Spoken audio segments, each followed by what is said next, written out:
And that would help as well. Hey. All right. So thank you for being here. It's great. It's funny for me to be back here. I met a next door neighbour, somebody from the neighbourhood, walking her dog through before as I came over from the library, and she checked that it was okay for her to be walking through and hoped she wasn't intruding.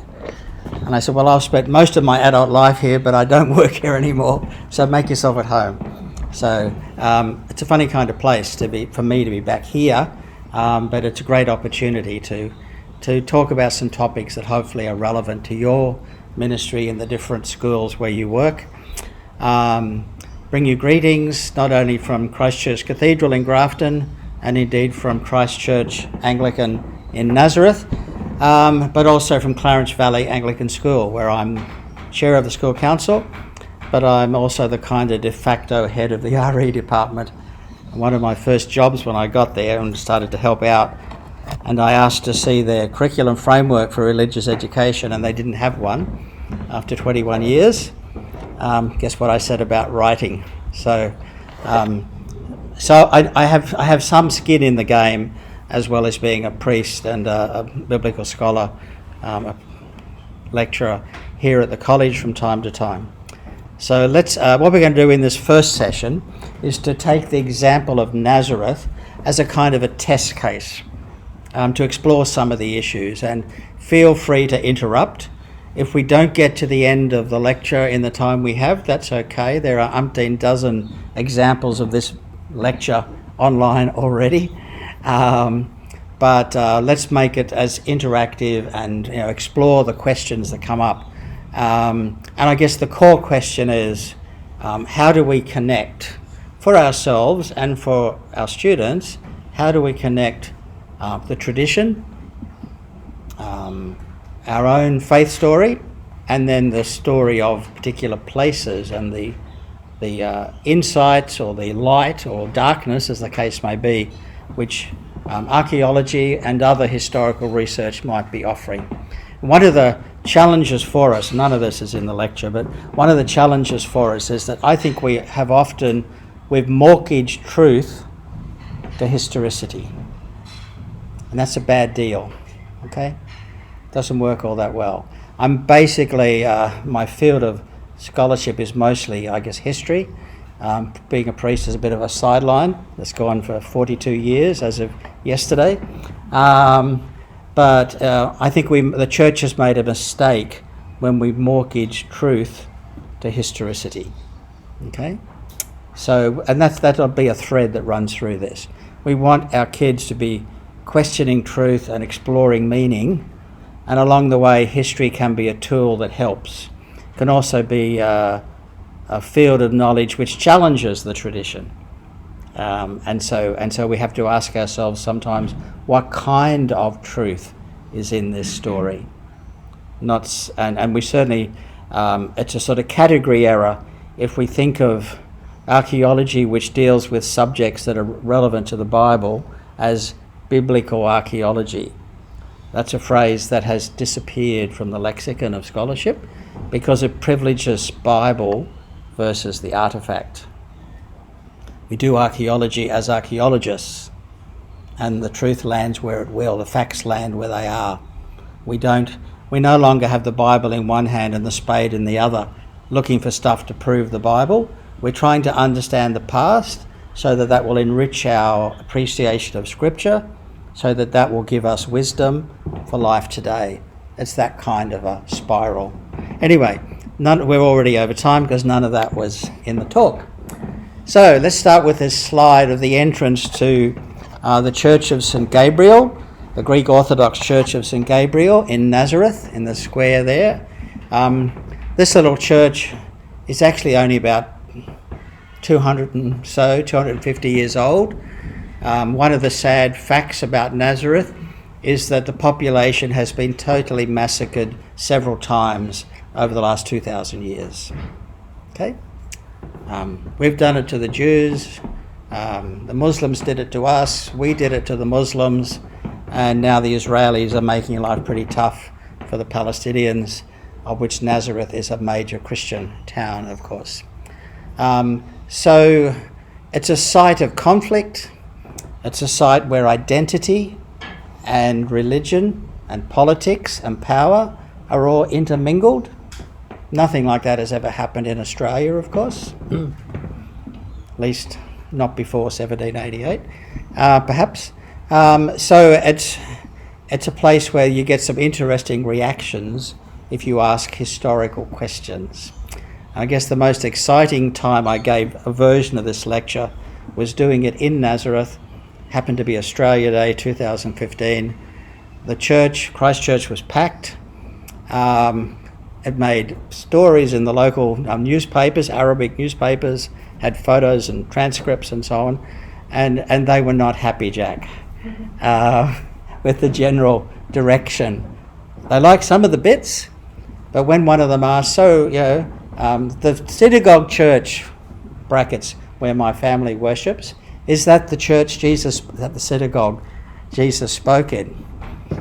Well, it's actually an Ottoman building from the 18th century. No. And my friend sitting in the front row went and smiled at me. Ladder smiled at me and sort of went, "You're in trouble." And indeed, they got more and more tense as the evening went on. We probably won't have those dynamics here, but this, even just looking at that church, reminds us Nazareth is a place that figures in the Christian imagination. It's a political site. The reason the Greek Orthodox have their church here, we'll see shortly, what used to be on the very edges of town at the time when the church was built, 200 odd years ago, around about the time of the First Fleet.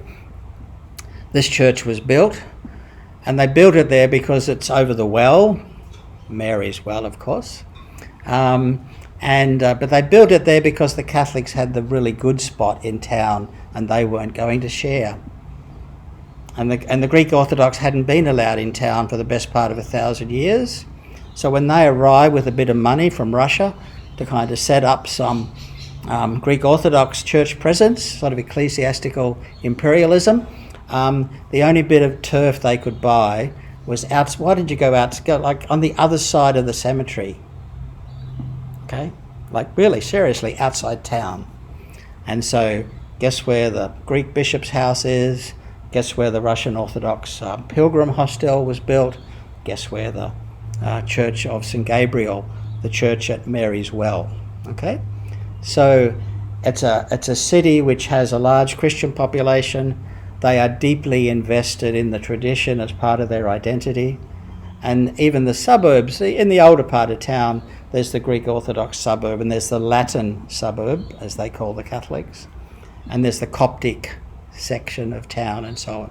Really good when it's time to have a pogrom, burn down your neighbours. You know exactly which part of town to go to find the other team. So, had we gone there in 1839 on the 21st of April, Nazareth would have looked something like this, according to David Robarts, who did these sketches. He did similar sketches in Petra, Jerusalem, Bethlehem and so on. Would have been a great gig, although the travelling conditions wouldn't have been as comfortable as when you come with me. Okay.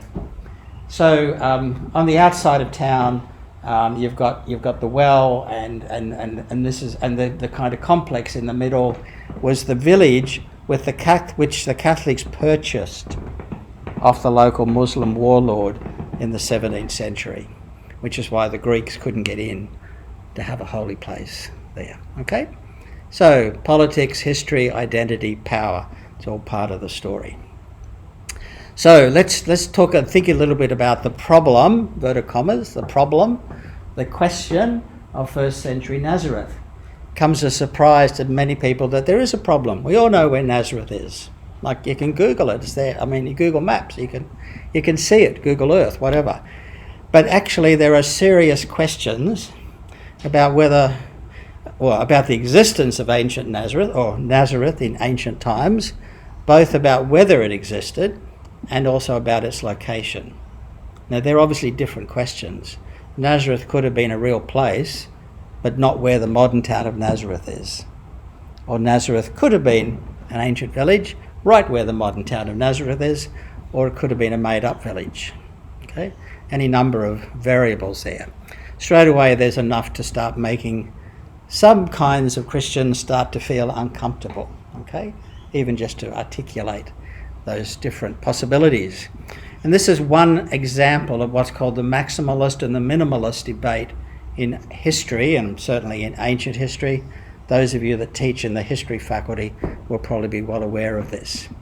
And in the terms of biblical history, the debate is basically, do we take as a working assumption if the Bible says it happened, it did? That's turning the historicity knob up to maximum at the Bible end. Or do you take the minimalist position to say, well, that's interesting that the Bible says this place existed or this event happened, but until I can find some evidence, I'm going to turn the dial to the other end and give more weight to physical evidence. For instance, if 2 million or so Hebrews were actually walking through the desert for 40 years, one would think they would have dropped a bit of litter somewhere in the desert during 40 years. There is not a skerrick of evidence to suggest the theory, which is kind of a weird theory in a way, that 2 million people with all their animals spent 40 years in a pretty small patch of territory and did not leave a trace of it. They were either very tidy or they were never there. Okay? Remember, don't mortgage truth to historicity. So this becomes a religious argument, tends to pit skeptics, like me, against traditional believers, like that. Okay? And, like Richard? No. It's good to have a straw man in the front row. And for someone like me who's actually very invested in Nazareth, I have many good friends there. I know the people in the local Anglican church. I've presided there, I've preached there, I've worshipped there many times.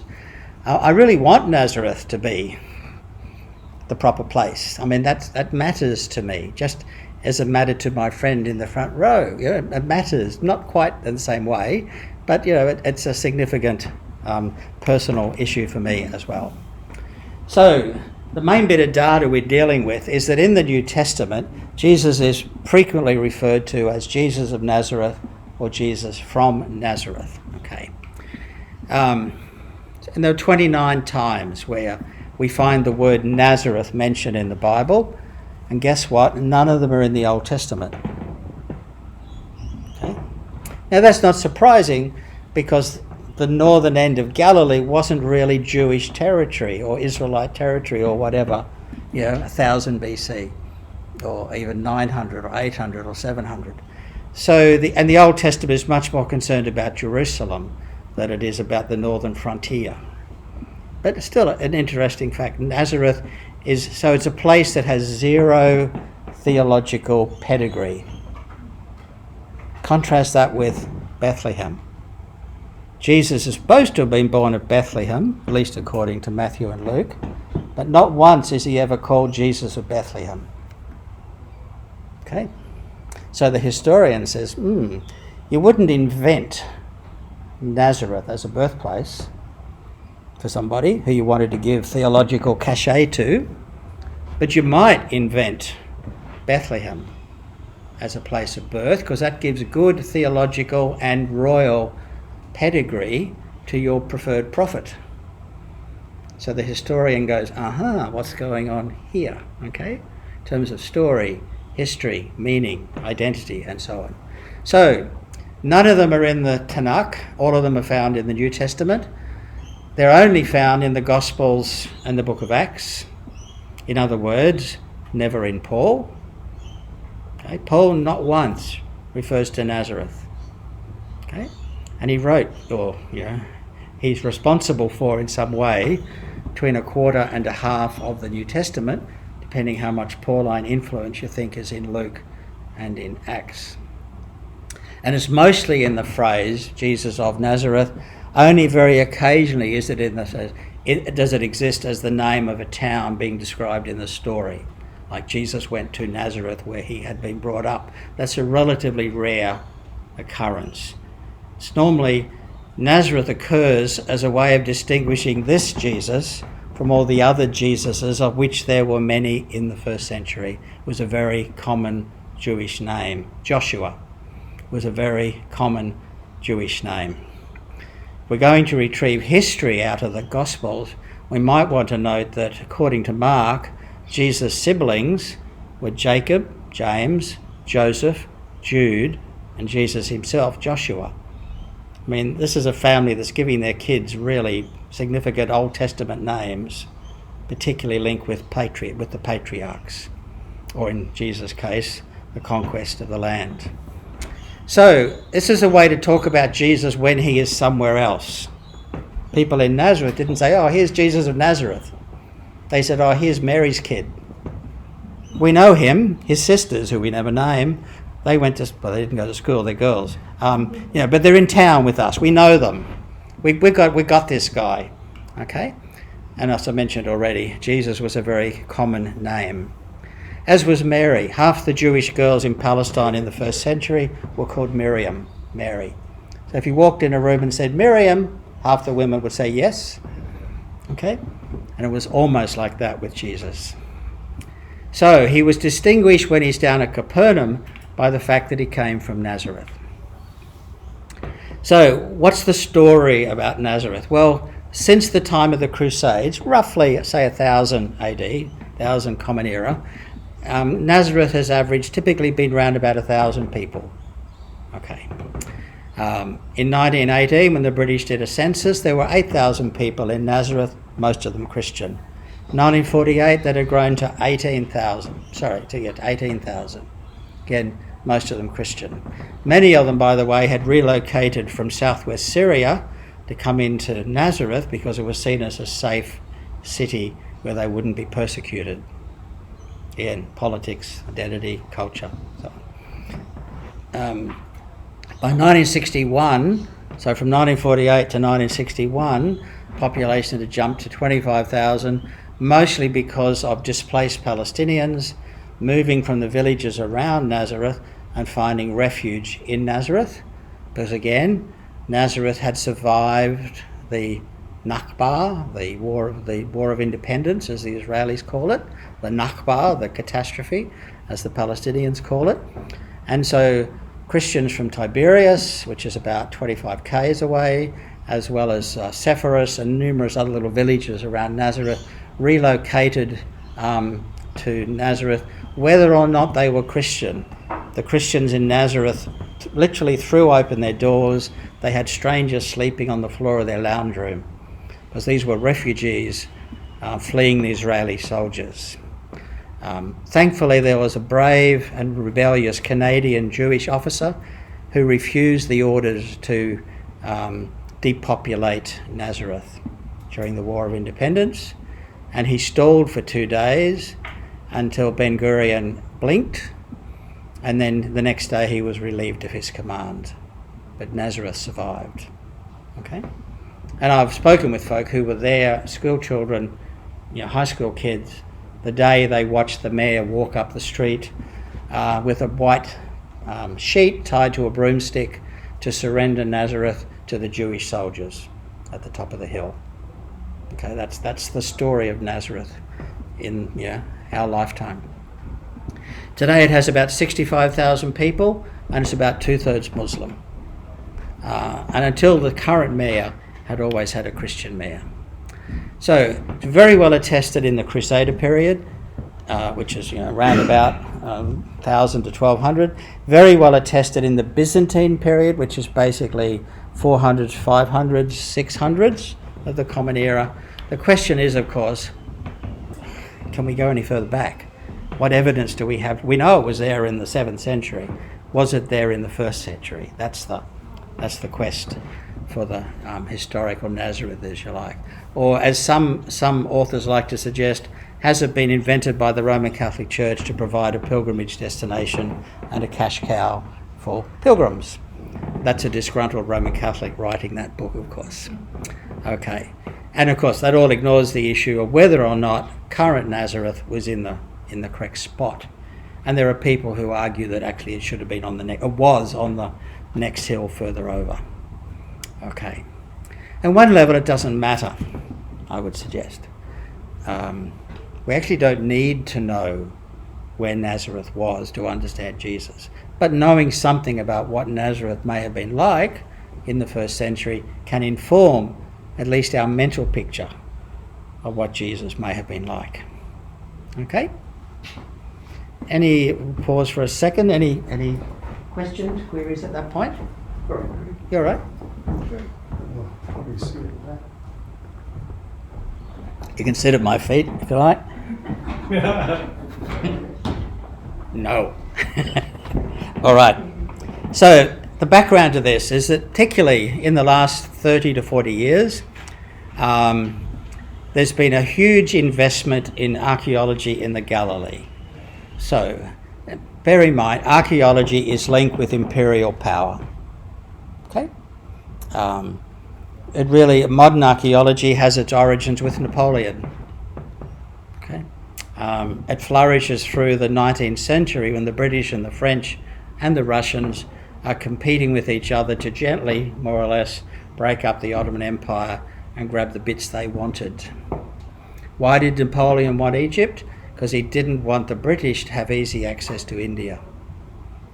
Why did the Brits oppose Napoleon?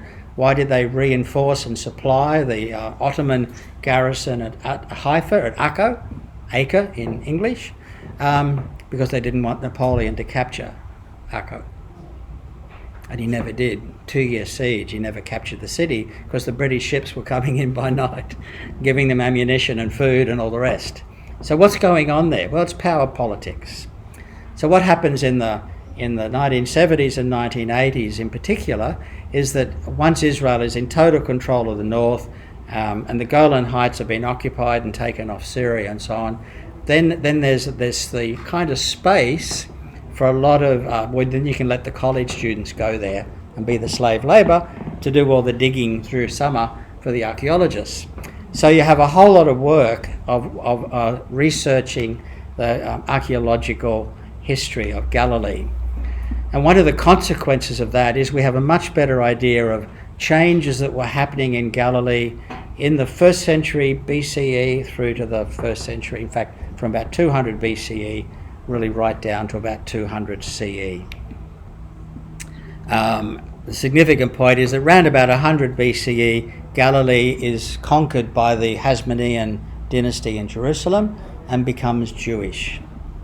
And that's why in the New Testament you have Galilee, Samaria, don't go there, and Judea. Because the people in Judea not only conquered Samaria, they also eventually conquered Galilee. So during the period of the Hasmoneans and Herod the Great, we find, this was one bit they did enjoy in Nazareth, there was a government-sponsored program from Jerusalem to move Jewish settlers to the Galilee. They got that bit of the story, okay? Because they live that reality. Most of the land of Nazareth was taken off them in the 1950s, the hilly bits, to provide a Jewish-only town called Nazareth Heights, okay? Because it's always easier to shoot down the hill than to shoot up the hill, okay? So they know about government-sponsored Jewish settlement programs in the Galilee. They live that story. These people coming up in those days were coming up to create small agricultural settlements, and so the argument is going to be that's the reason for Nazareth being created as a Jewish agricultural settlement round about, sometime in the reign of Herod. And these people who came up were not northern Israelites in the old sense of the word. They were Judeans who'd gone up to Galilee, but they were heavily invested in Jerusalem and Shabbat and ritual purity and not having naked women on your oil lamps and all that sort of stuff, okay? So if you find oil lamps with naked women, it's not a Jewish town, okay? If you find really plain, boring oil lamps, this could be a Jewish home. Okay, so you look for those sort of ethnic markers. And after the death of Herod, 2 of his surviving sons have a competition that lasts several decades, each trying to impress the Roman emperor to give them the job that their father used to have. But in the meanwhile, each of them have their own subset of Herod's territories. And the place where they compete for influence is around the Sea of Galilee. And guess where Jesus hangs out during his ministry? at the Sea of Galilee.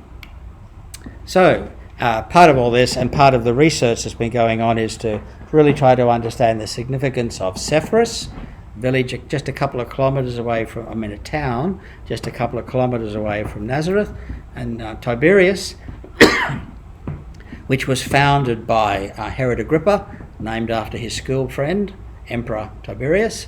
Look at me. And was founded in probably around about the year 18. So when Jesus was around, the paint was still wet, okay, at Tiberias. All right.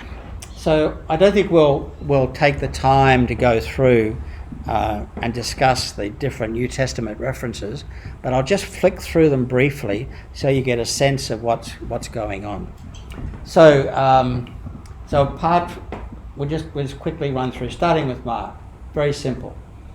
And I think this is actually the only time Nazareth is mentioned in the book of Mark. Okay? Chapter 1, verse 9. In those days, Jesus came from Nazareth of Galilee, was baptised by John in the Jordan. A few days' walk further south, most likely. But also the territory of Herod Antipas. And Nazareth was part of his territory as well.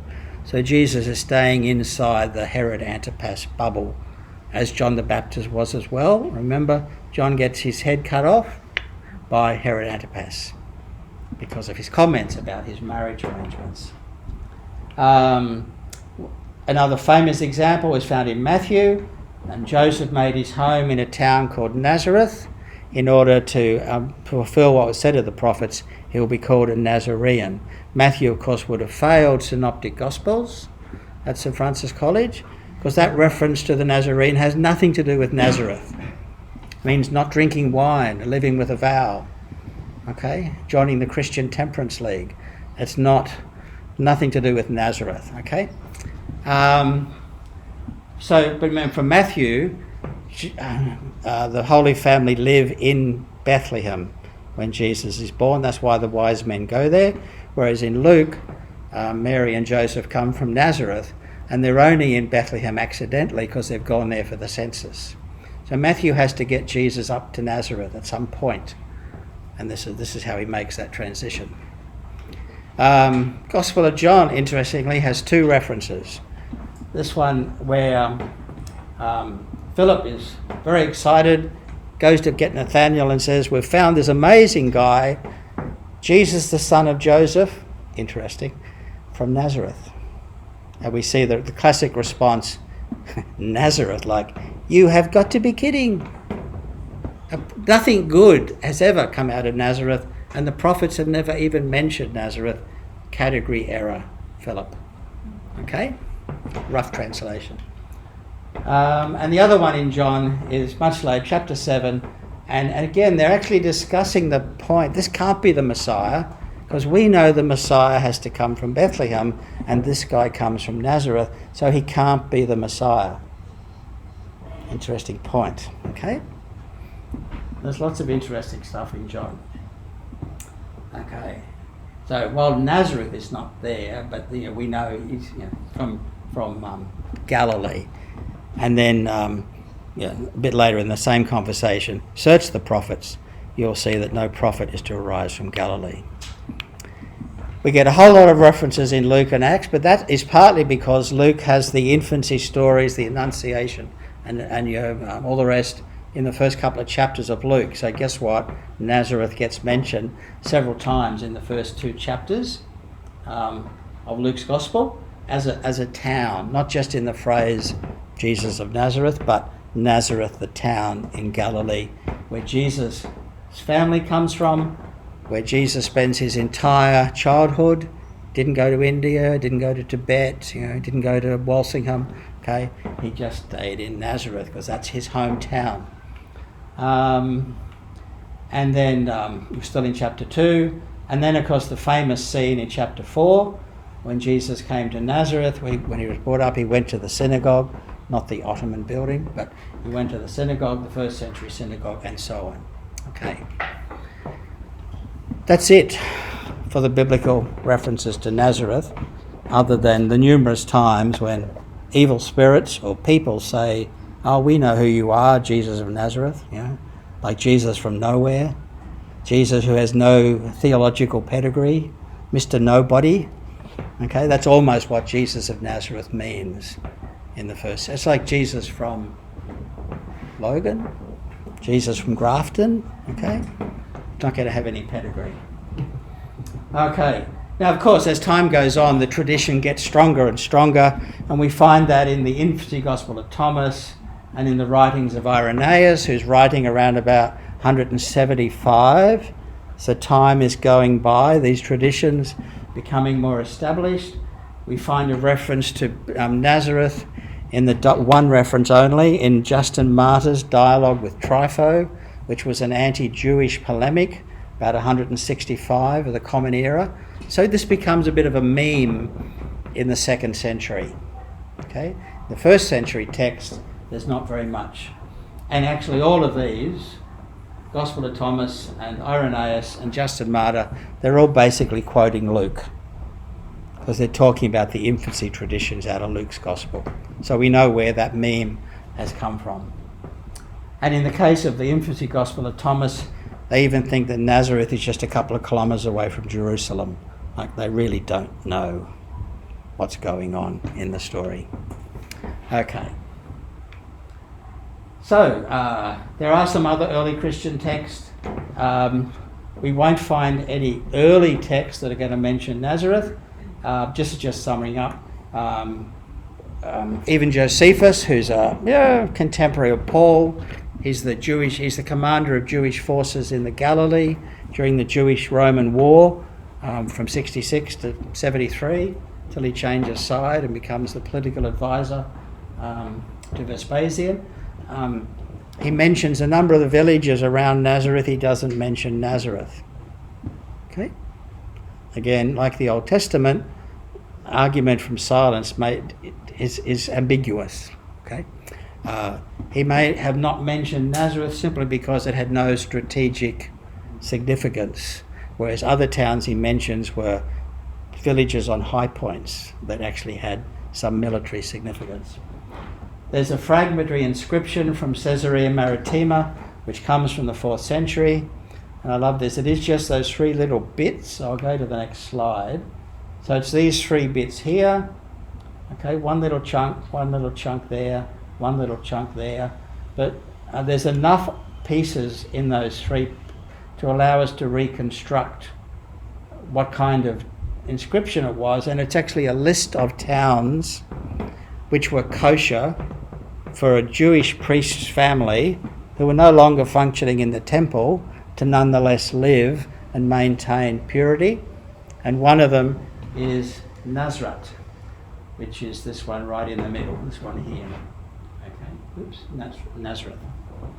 At the end of the other lines, you've got other towns. That's actually, interestingly, that's the first reference to Nazareth in Hebrew ever, anywhere. Okay? And the first time Nazareth occurs outside the Gospels and the Book of Acts. Okay? Oh, sorry, apart from those 2nd century passages which are derived from Luke. And what's the date for that again? The date is 4th century. 4th century. There is a debate. It's a fringe debate, but there is a sorry, we'll get back to it here. There is a suggestion by one particularly, shall we say, conservative scholar.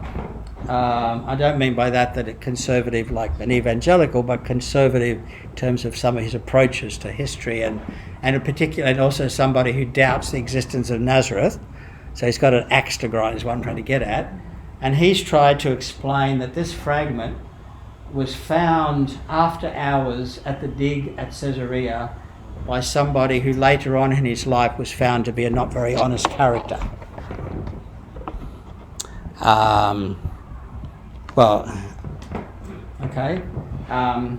If he did, he did a really good job, because the bit that he did was he supposedly forged this whole piece, including just the right combination of letters for the other 4 lines, that all the lines in the inscription still make sense. So it's a pretty clever piece of forgery by a very junior archaeological student who tricked his professor and everybody else except this guy for the next 40 years. So I wouldn't mortgage my house on this one, but it's the first example, even if slightly contested, the first example of a non-Christian, non-biblical reference to Nazareth. And we do know that Jewish priestly families moved to the Galilee and they settled in various villages which were considered to be kosher. So there is a larger framework there that makes sense. Okay.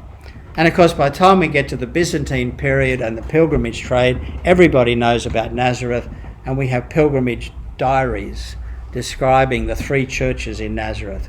One by the well, one over the house where Mary lived when the angel came to speak with her, and one over the house where Jesus lived where he was growing up, called the Church of the Nutrition.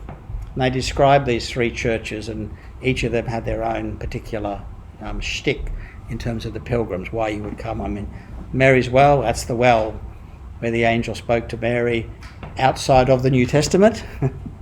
and the other one in town, further in town, that's the house where Mary was when the angel spoke to her in Luke. And then the other church is over a house venerated at the time as the house where Joseph and Mary and their 8 or 10 kids lived. Okay? So we have all these reports from the 5th, 6th century and later, but that of course doesn't tell us anything about the 1st century. Okay. So let's go into the archaeology of Nazareth. How are we doing time-wise? How are we doing with content? Are you still with me? Okay? All right. So there's been a whole lot of scientific, in other words, the earlier stage of archaeology, people came looking for trophies which they could take back and give to their sponsor who'd paid for their gap year while they went to the Middle East on a steamship and traipsed around Iraq and Egypt and did drawings, whatever. Okay? So the first stages of archaeology were about finding stuff that was big and impressive and preferably made of gold, which you could put in the British Museum or the Louvre or the Vatican Museum or whatever, or St. Petersburg. So they're not scientific excavations. They're digging holes and grabbing stuff and going home.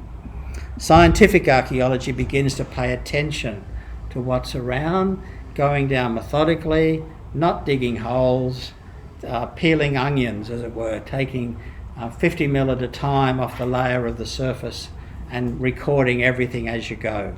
And these days photographing it and tagging it on the internet so we know exactly where that item was found. Okay, and that creates provenance, which is what gives archaeological objects their sort of validity and their academic value. So there have been a number of scientific excavations and surveys. Church of the Basilica of the Annunciation, the Catholics decided to knock down the 18th century church and build a new one after Vatican II, and that's the massive basilica you see in Nazareth today. They'll proudly tell you it's the biggest church in the Middle East, as if that's somehow important. But it's like the Washington National Cathedral, where the Anglicans boast about having a church that's bigger than St. Peter's in Rome. So we all, mine's bigger than yours kind of thing. But in the process of doing that, they took the site back to bedrock. Now that's very rare, okay, with an archaeological site. If somebody's living on top of it, kind of awkward to excavate it. You do probes, but you can't. But in this case, they knocked everything down, they went back to bedrock, and they built the basilica. Mary's Well, there was repair work done there in 1970, 1997 and 1998 by the Israeli Department of Antiquities and the Nazareth City Council to get ready for Jesus' 2000th birthday. Okay, 2000th birthday present. For Nazareth, they did up Mary's Well, which is quite a distance from the well Mary went to, but never mind. There's the open land between Nazareth and Sepphoris, and I did get into trouble in Nazareth for using the Jewish word for Sepphoris instead of the Palestinian word for Sepphoris, and obviously I haven't updated my slides. Because this land has not been built on, You can do other kinds of studies there related to agriculture, number of farmhouses per acre and so on. There's what's called the Nazareth Village Farm, which is a project to recreate a model village on land owned by the Nazareth English Hospital, which is the London Missionary Society project. There's the International Marian Centre. You can guess the denominational flavour. And then there's the Sisters of Nazareth Convent, which are also Catholics. These are French Catholic sisters. And actually these ones are kind of French as well. Chemin de Neuf. So there are half a dozen projects in or close to the probable core of first century Nazareth. So let's quickly walk through them. So if you're looking at Nazareth today, in the background here is the plain of Jezreel, flat, fertile plain running from the Sea of Galilee, from the Mediterranean Ocean, more or less to the Sea of Galilee. In the background, right in the background, but not all that visible, are the hills of northern Samaria, or today the West Bank. Okay? Here in the foreground is modern Nazareth, and it does have a pretty steep escarpment on that edge, dropping away down to the Jezreel plain. Okay. You can see, of course, the basilica. Well, maybe it wasn't, of course, but anyway, that's the basilica, built in the late 1960s. And if we're looking for the footprint, okay, basilica, got that. Down here, the bottom end of the screen, right down here, is the Greek Orthodox Church. And we'll map this out for you in a second. And if we're looking for the footprint of Nazareth in the first century, it's over there where the basilica is, and attached to the basilica is the Franciscan compound and the Roman Catholic, the Franciscan boys' school. Basically, the argument is that the Franciscan compound in the middle of the old city of Nazareth is Nazareth in the first century. It's the footprint of Nazareth in the first century. And that it was about a 500 metre distance to go from where the houses were to where the main well was. And of course, any well which never runs dry in Palestine is called Mary's well. Okay, it's a good well, never runs empty, except for Jacob's well. That's got its own name. Okay, so what we're dealing with here, the same thing. This is the footprint, and up here at the other end is St Gabriel's Church, and it's about half a kilometre away. It's not a huge distance, but this was basically Nazareth in the first century, and that was Nazareth right down really to the end of the 18th century, because the Muslim cemetery from the time is just there. Okay, see it there? In other words, as we do, they buried their dead folk outside town. So we actually know where the town limits were before the modern period, when the town just exploded with growth. For those that know about the place, Elberbor Spice Mill is also just across the road from the Muslim cemetery. Why is the spice mill there? Because it was on the edge of town, and the farmers brought their produce in there, dropped off their stuff, went and did their shopping in the souk, came back in the afternoon, picked up their donkey and went home. Now it's right in the middle of Nazareth and the traffic is terrible. Okay, because instead of being 1,000 people, it's 65,000 people. Okay. So let's just really quickly run through this. So here's the great modern Basilica of the Annunciation, an impressive building, okay, but it speaks to its time, as all buildings do. And I don't want to go through all this fine detail, but just say what was found there. So the excavator was a Franciscan archaeologist called Bellarmino Bagatti. He published his findings in 2 volumes, very, very detailed, but he was very excited about the chance to dig at the basilica, and he claimed too much. Okay, he claimed to have found evidence of a Jewish Christian synagogue from the first century where the family of Jesus worshipped after the crucifixion. Now that's very specific interpretation of a couple of hollows and scoops and things in the rock. Okay? And there were other explanations like wine press, olive oil press, besides Jewish Christian synagogue where the family of Jesus came to church. Very specific difference.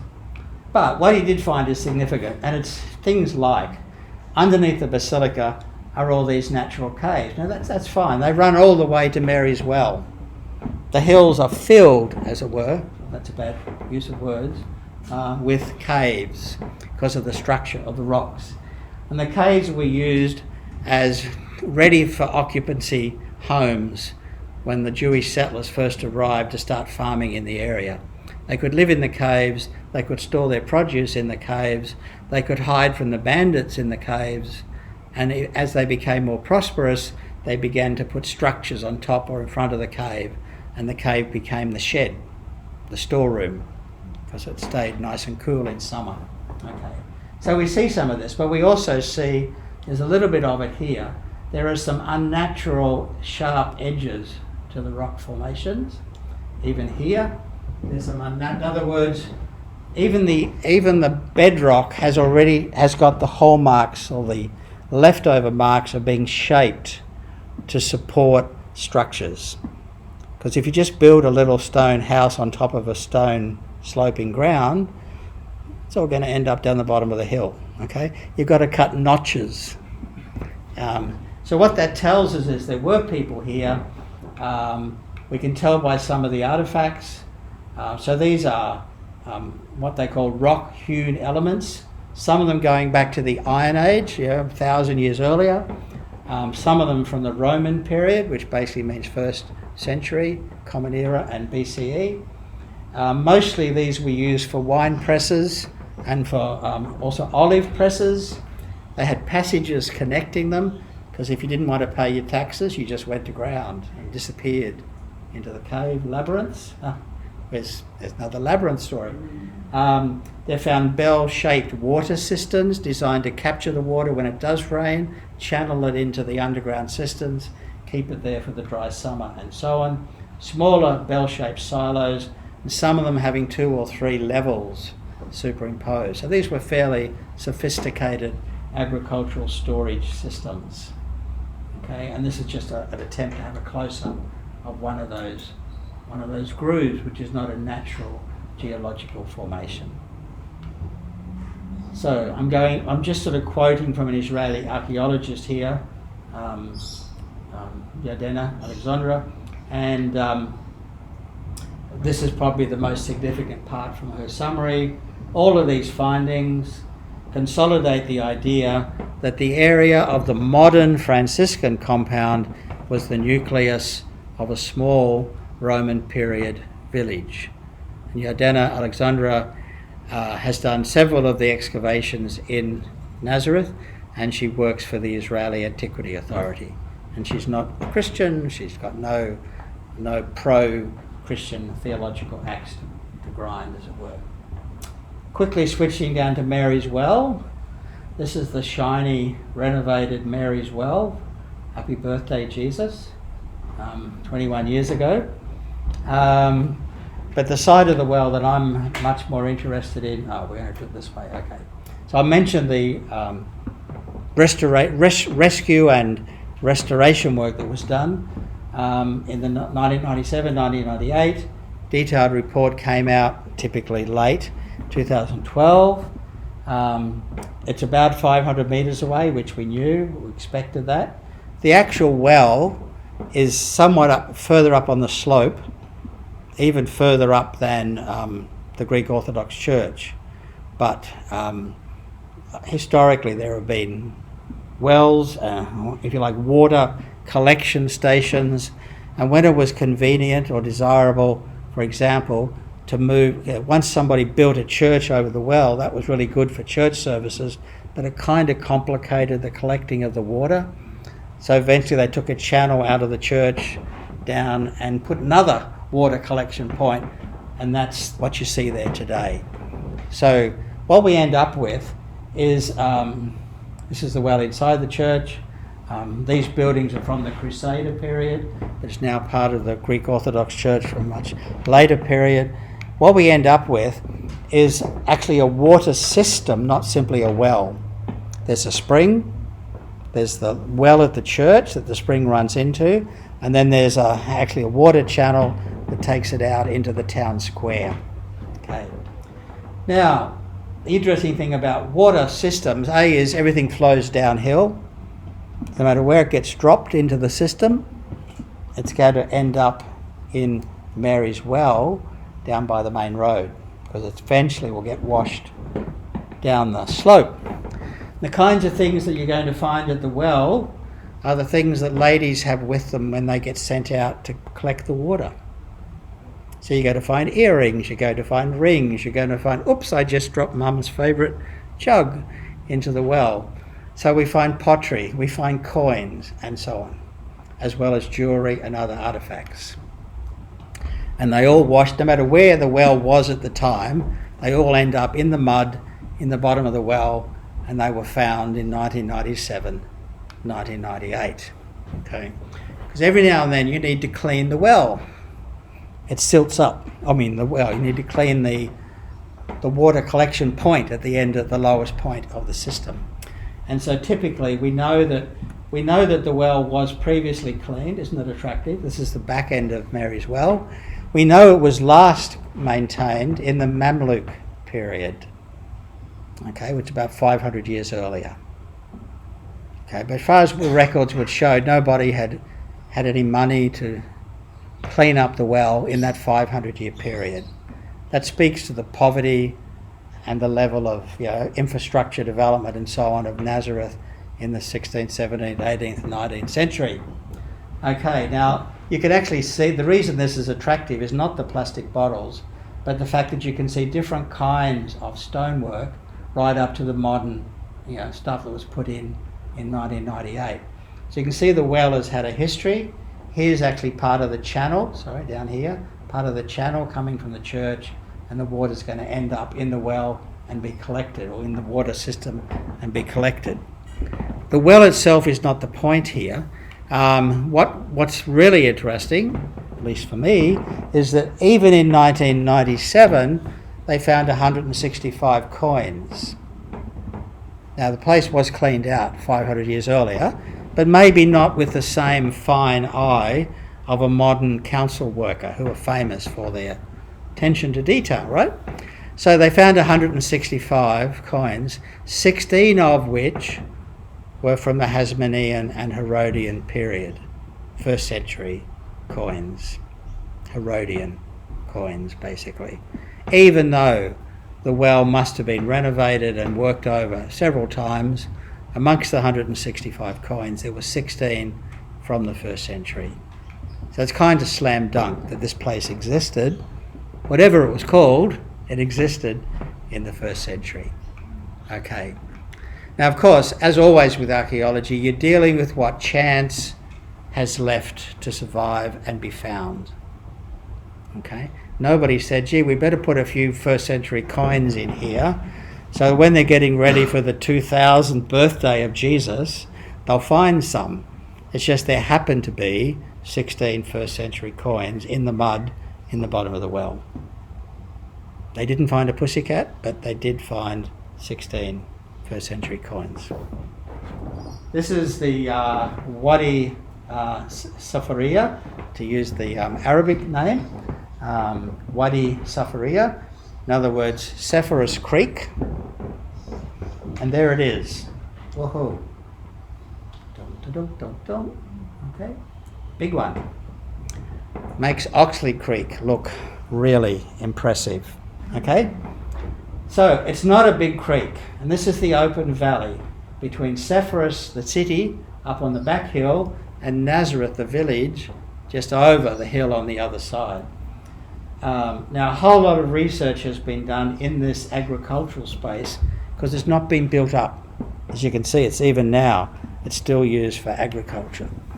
And what they've found, and this is work done by Ken Dark, a colleague and friend of mine, from the Anglo-Israel Archaeological Society. which I once thought was Ken and two of his PhD students, but I think it's more than that. But they've put several years of research into this valley, mapping it, doing field surveys and all the rest. What he's suggested is that little creek actually marked a significant cultural divide. The people on the Sepphoris side of the creek were much more Hellenistic in their cultural and farming attributes. Specifically, they used human feces as fertilizer for their fields. Not Jewish. Okay, this is not Jewish practice to do that. And their other artifacts are consistent with them being much more oriented to the microeconomy of Sepphoris, the city.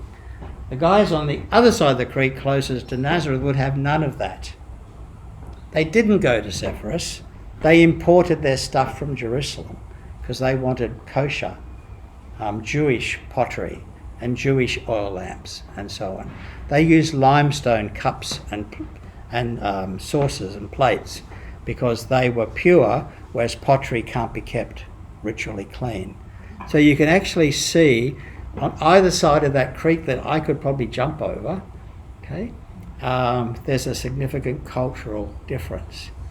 Now that's interesting for various reasons, but for our reasons, it simply shows, it gives us a clue as to the cultural and religious orientation of the people who lived in the village that had the well with the first century coins in it.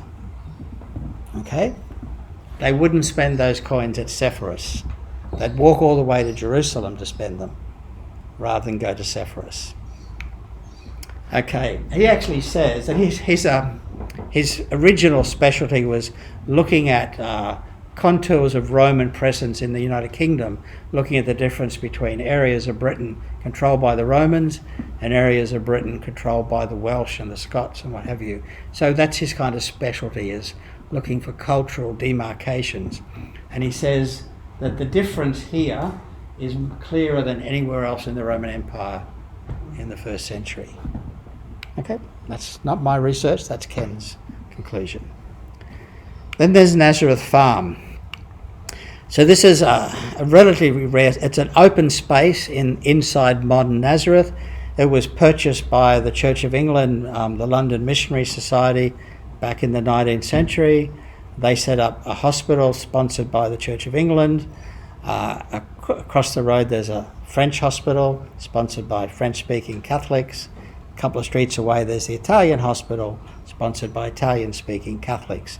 In other words, the healthcare system in Nazareth in the late 19th century, even down to the present period, the private hospitals are denominational Christian hospitals, and there is a government hospital, but nobody really wanted to go there because it's run by the Israelis. Okay?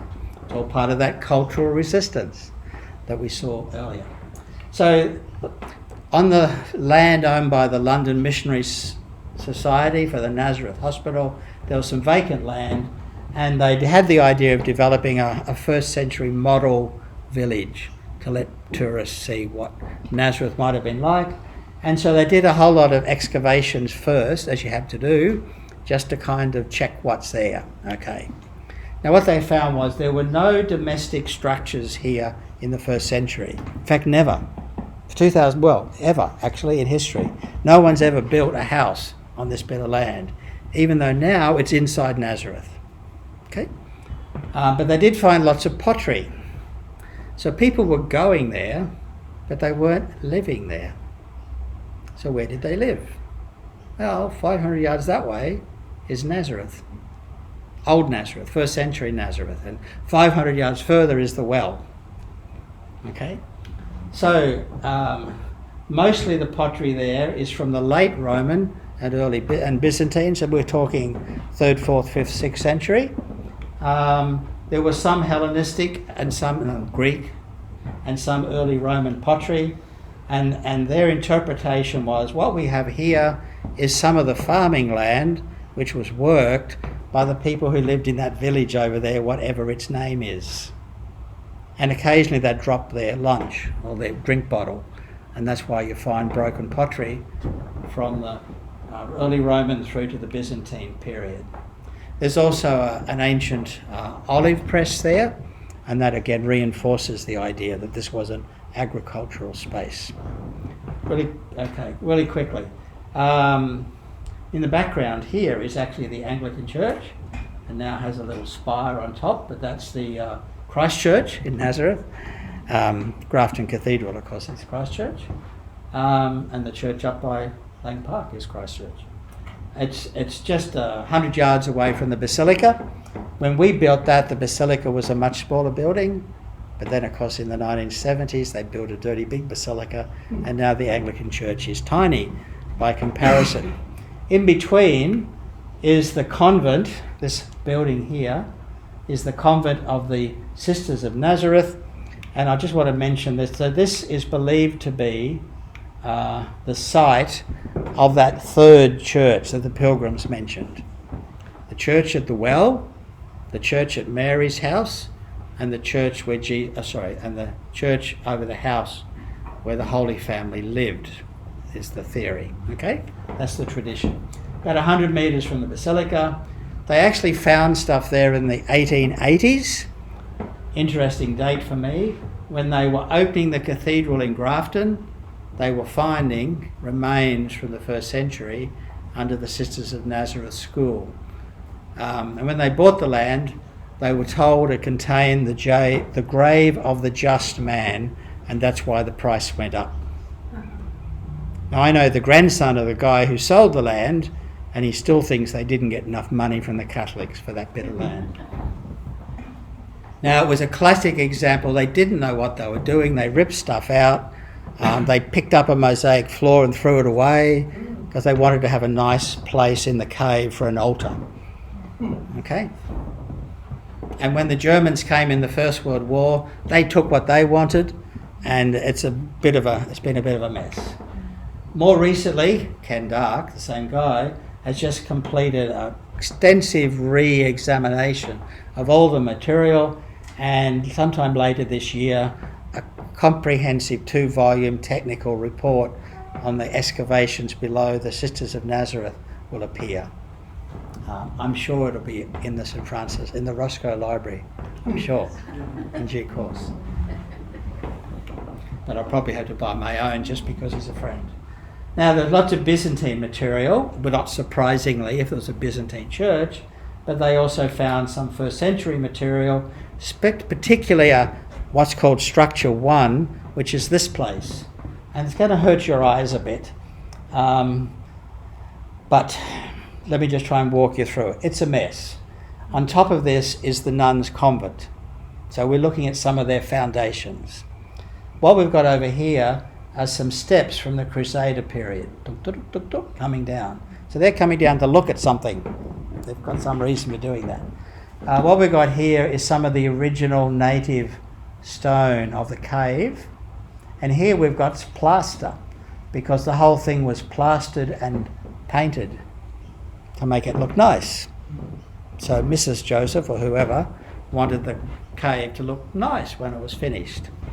The other side, you've got a door cut into the cave, and on the other side it's a little bit of the basic rock, natural rock, but also masonry and so on. And by the time you're down there where that rope is, there is actually a video showing me standing there where I shouldn't be. But we're looking at the floor from the first century period in this occupied cave, modified cave from the first century. Now, of course, the sisters want us to think this is the house that Jesus lived in. Okay, and the first time I sat there and the dean of St George's College said, "You're sitting in the room where Jesus grew up," it's kind of goosebumpy. Who knows? There were only about a dozen of these houses in Nazareth at the time. Okay? But it gives us a feel for the kind of economic and social dynamics of the Jewish agricultural people who had settled in Nazareth in the time of Herod and shortly afterwards. Okay, so I've already said most of this. So what we take away from the artefacts that were found there is that the people that lived in this house, whether their name was Joseph and Mary or not, the people that lived in this house were observant Jews who practiced Jewish purity regulations in the First Temple period. They were not anti-temple. Okay? They were on board with the basic program of the Pharisees and so on. And they were practicing in their home the kind of religious purity which ideally would happen at the temple. That's the very essence of being a Pharisee. I know we think they're nasty and mean and hypocritical. No. The thing about a first century Pharisee, they were a bit like first century Methodists. They were trying to take the ritual of the Church of England and make it relevant in the houses of the working class by having a method of spirituality, hence Methodists. Okay? The Pharisees were taking the sense of holiness and God's presence in the temple and saying, you can have this at home. Think of your home as a temple, as a place where you need to keep kosher because God is present in your family. So this is the previous picture, was the home of a Jewish family in Nazareth in the first century who did that sort of stuff, whether Jesus lived there or not. I mentioned the International Marian Centre before. Again, all the excitement around the year 2000, they started preparing a brand new visitor centre for the thousands of pilgrims that were going to come to Nazareth. It was delayed until 2011 because they found some first century cave houses when they started to do the excavations. So I'm just going to skip through this. The final report is not yet published. The archaeologist who was called in to do the rescue excavation when the construction workers found these ancient things was the same archaeologist, Yadena Alexandre. I've spoken with her myself, particularly to ask her, what coins did you find there? I didn't find any coins, Greg. Okay, so that's not going to help with the coin side of things, but she was able to tell me the kind of stuff they found there. It's exactly the same as what was found in the house underneath the Sisters of Nazareth, which is about 100 yards away. So these caves are all part of the interconnected labyrinth of caves. Okay. Again, there's a first century courtyard house, in other words, a cave in which they build a little courtyard in front of, make it a bit fancier. And we know the people lived there were Jewish because their vessels were made of limestone. Remember when Jesus turns the water into wine, there are stone vessels. They would have been limestone vessels. Not pottery, but carved lumps of stone because purity mattered so much. So the people who lived in Nazareth in the first century not only had Herodian money, but they were observing Jewish temple rituals.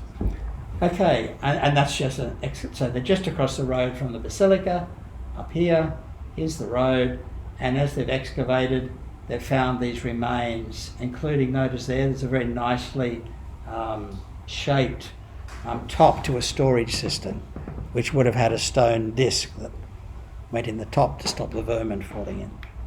Okay, there were lots of tombs. This is the ultimate treasure under the Sisters of Nazareth. It's a first century rolling stone tomb. Okay, really, yes, I saw that around. A really fascinating place, and it invites us to rethink all those Easter Day illustrations.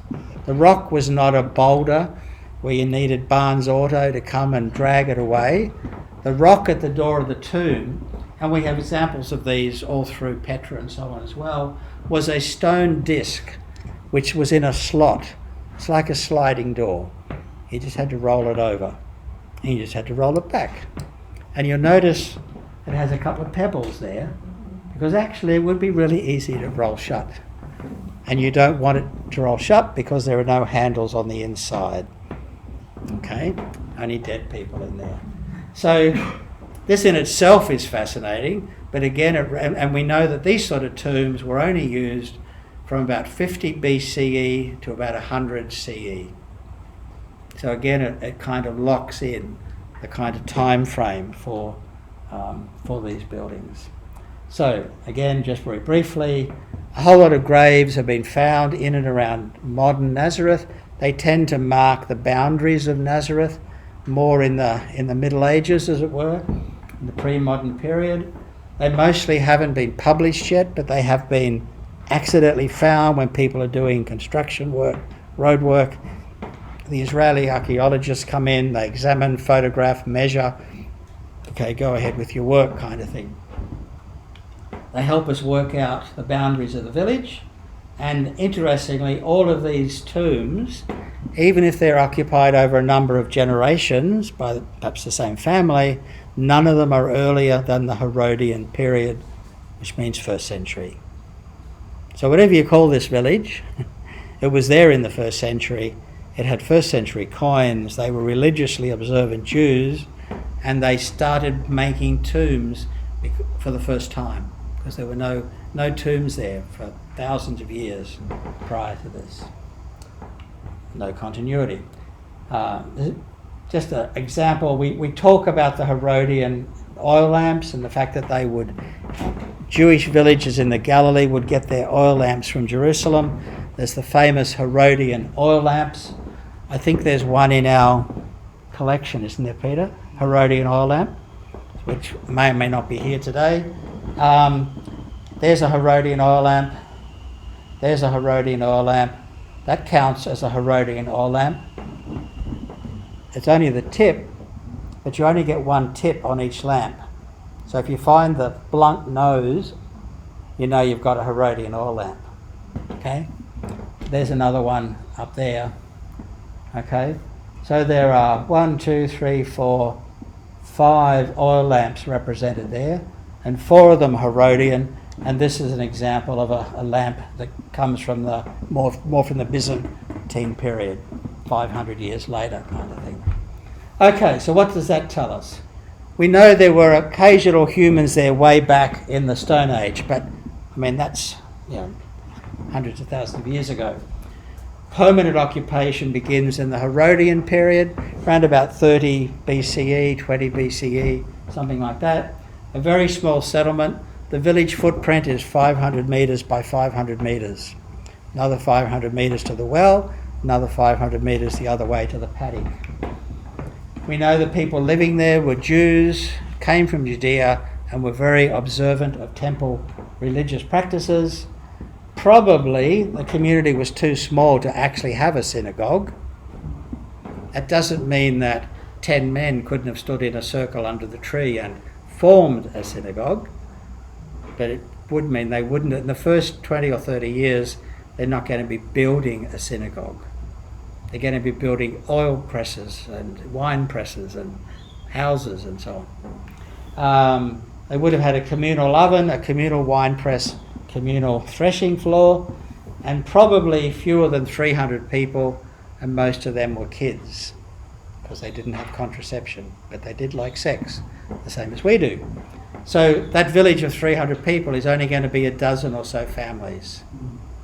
Okay?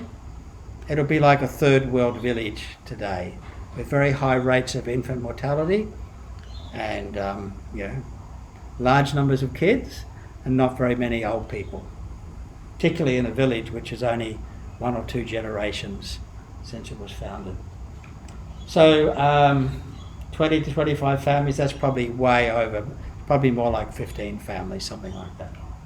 Okay, so hopefully that gives you an insight into what Nazareth might have been like, some insights into how archaeology provides that insight, and some thoughts about the kind of dance that goes on between the biblical tradition and the church tradition and the historical enterprise. They're not mutually exclusive, but they do have to be woven together in creative ways. All right, time to stop, isn't it?